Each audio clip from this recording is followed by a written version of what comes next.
সবাইকে আজকের এই বিশেষ আয়োজনে স্বাগত। আজ আমরা এমন এক অসাধারণ ঐতিহাসিক আর আধ্যাত্মিক বিষয় নিয়ে কথা বলতে যাচ্ছি, যা ইতিহাসের অন্যতম প্রভাবশালী এক ধর্মীয় ব্যক্তিত্বের শৈশবের ঘটনাবলী নিয়ে আবর্তিত। আমাদের সোর্স মেটেরিয়াল এমন কিছু চমকপ্রদ ঘটনার কথা বলে, যা একটি শিশুর ভবিষ্যতের পুরো পথটাই নির্ধারণ করে দিয়েছিল। চলুন দারুণ এই ঐতিহাসিক বর্ণনার গভীরে প্রবেশ করি। একটু ভাবুন তো, একটা বাড়ি যেখানে সারাক্ষণ অভাব লেগেই আছে, কিন্তু হঠাৎ করেই বলতে গেলে একেবারে রাতারাতি সেখানে প্রাচুর্যের বন্যা বয়ে গেল। আমাদের আজকের উৎসব ঠিক এমন একটা অবিশ্বাস্য পরিবর্তনের কথাই তুলে ধরেছে। আচ্ছা, কিভাবে বা কেন এমনটা ঘটল? এর পেছনে কি কোনো স্বাভাবিক কারণ ছিল, নাকি সম্পূর্ণ অন্য কিছু? চলুন একটু পেছনের ইতিহাসে ফিরে যাই। অধ্যায় ১, আবু তালিব এর গৃহে আগমন। এই অভাবনীয় পরিবর্তনের শুরুটা কিন্তু বেশ দুঃখজনক। দাদা আব্দুল মুত্তালিব মারা যাওয়ার পর ছোট্ট মুহাম্মদ সাল্লাল্লাহু আলাইহি ওয়াসাল্লাম তার চাচা আবু তালিবের সংসারে আসেন। আমাদের উৎস থেকে জানা যায়, এই শিশুটি আবু তালিবের বাড়িতে পা রাখার সাথে সাথেই সেখানকার পুরো পরিবেশটা যেন জাদুকরীভাবে বদলে যায়। মুহূর্তের মধ্যে অদ্ভুত এক প্রশান্তি নেমে আসে পুরো ঘরে। আর সবচেয়ে অবাক করা ব্যাপার কি জানেন? চারদিকে চমৎকার এক মিষ্টি সুগন্ধ ছড়িয়ে পড়ে। একেবারে তাৎক্ষণিক আর অভাবনীয় একটা ব্যাপার। অধ্যায় ২, অভাব থেকে প্রাচুর্য। আগের অবস্থাটার কথা একবার চিন্তা করুন। চরম দারিদ্র্য, চারপাশের জমি একেবারে শুকনো খটখটে, আর পাত্রের তলানিতে পড়ে থাকা সামান্য একটু দুধ। কিন্তু নতুন বাস্তবতা সম্পূর্ণ উল্টো। ওই একই পরিমাণ অল্প খাবারে এখন পরিবারের সবাই একেবারে তৃপ্ত। মনে হচ্ছিল যেন খাবারের পরিমাণের চেয়ে বরকতের কারণে সবার পেট ভরে যাচ্ছে।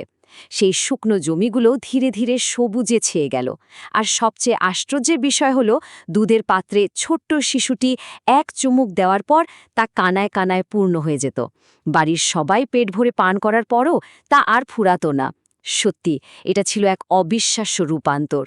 এই ঘটনাগুলো স্পষ্ট ইঙ্গিত দিচ্ছিল যে একটা বিশেষ উদ্দেশ্যের জন্যই এই শিশুটিকে প্রস্তুত করা হচ্ছিল। স্বভাবতই চোখের সামনে এমন ঘটনা ঘটলে যে কারো মনেই প্রশ্ন জাগবে, তাই না? আবু তালেবের স্ত্রীর মনেও ঠিক এই প্রশ্নটাই জেগেছিল। এ কেমন রহস্য, এ কেমন আশ্চর্য ঘটনা! এই একটা প্রশ্নই বুঝিয়ে দেয় যে তারা প্রতিদিন চোখের সামনে যা দেখছিলেন তা তাদের বাস্তবতার চেনা জগৎটাকে একেবারে পাল্টে দিয়েছিল। এটা মোটেও কোনো সাধারণ ব্যাপার ছিল না। এখানে সবচেয়ে গুরুত্বপূর্ণ ব্যাপারটা হল আবু তালিবের উপলব্ধি। তিনি অত্যন্ত দৃঢ়তার সাথে বলেছিলেন, এ কোনো জাদু নয়, এটা আমার ভাতিজা মোহাম্মদের বরকত। আবু তালিব খুব ভালো করেই বুঝতে পেরেছিলেন যে এই শিশুটি আর 10টা সাধারণ বাচ্চার মতো নয়। শিশুটিকে দেখলেই তার মন এক অদ্ভুত শান্তিতে ভরে যেত। তিনি গভীরভাবে বিশ্বাস করতে শুরু করেন যে ঈশ্বর নিশ্চয়ই এই শিশুকে ভবিষ্যতের কোনো মহান কাজের জন্য প্রস্তুত করছেন। আর ঠিক এই বিশ্বাসের জায়গা থেকেই তিনি শিশুটিকে নিজের আপন সন্তানের চেয়েও বেশি ভালোবাসা দিয়ে বড় করতে থাকেন। অধ্যায় ৩, শামের উদ্দেশ্যে যাত্রা। সময়টা তখন এগিয়ে গেছে। তার বয়স মাত্র ১২ বছর। চাচার সাথে তিনি সিরিয়া বা শামের উদ্দেশ্যে বাণিজ্য কাফেলায় বেরিয়ে পড়লেন। দিন গড়িয়ে যাচ্ছে। তপ্ত মরুভূমির আগুনের মতো গরম বাতাস উপেক্ষা করে কাফেলা ধীরে ধীরে এগিয়ে চলছে। প্রাচীনকালে এই ধরনের মরুযাত্রা যে কতটা ঝুঁকিপূর্ণ আর ক্লান্তিকর ছিল তা তো আমরা সবাই জানি, কিন্তু এই দীর্ঘ যাত্রার মাঝপথেই এমন একটা ঘটনা ঘটল যা কাফেলার সবাইকে একেবারে হতবাক করে দিল। অধ্যায় ৪, উপত্যকায় অলৌকিক ঘটনা। মরুভূমির যাত্রাপথে হঠাৎ করেই একটা অপ্রত্যাশিত বাধা, একটা বন্য উট আচমকা উপত্যকার পথ আটকে দাঁড়াল।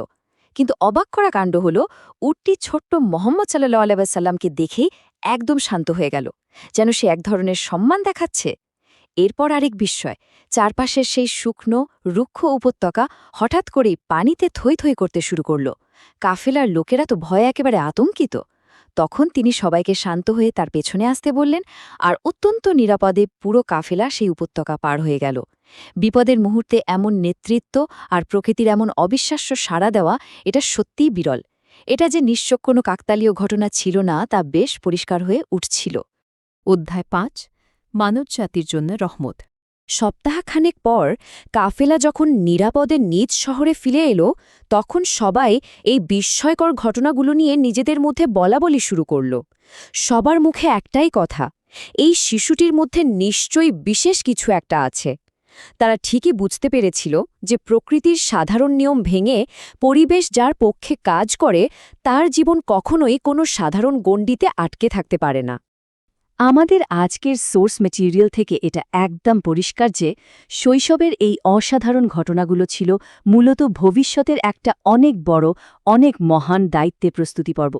তাকে সমগ্র মানবজাতির জন্য রহমত বা আশীর্বাদ হিসেবে উল্লেখ করা হয়েছে। আর ঠিক এই কারণেই এই ঐতিহাসিক বিবরণগুলো অনুসারীদের মনে গভীর ভালোবাসা আর ভক্তি জাগিয়ে তোলে। এমন একজন মানুষকে অন্তর থেকে ভালোবাসতে অনুপ্রাণিত করে যার জীবনের প্রতিটি অধ্যায় ছিল মানবতার জন্য একটি বিষয়বার্তা। তাহলে শেষমেশ একটা প্রশ্ন থেকেই যায়, এমন অসাধারণ সব নিদর্শন আর বরকতে ঘেরা একটা শৈশব কিভাবে এমন একজন ব্যক্তির ভবিষ্যৎ নির্ধারণ করে যিনি পুরো মানবজাতির জন্য রহমত হিসেবে আবির্ভূত হবেন? এই প্রশ্নটি সত্যি আমাদের অনেক কিছু ভাবতে বাধ্য করে। ইতিহাস আর বিশ্বাসের এই মেলবন্ধন আমাদের চোখে আঙুল দিয়ে দেখিয়ে দেয় যে কিভাবে ছোট ছোট ঘটনা একটা বিশাল লক্ষ্যের ভিত করে দেয়।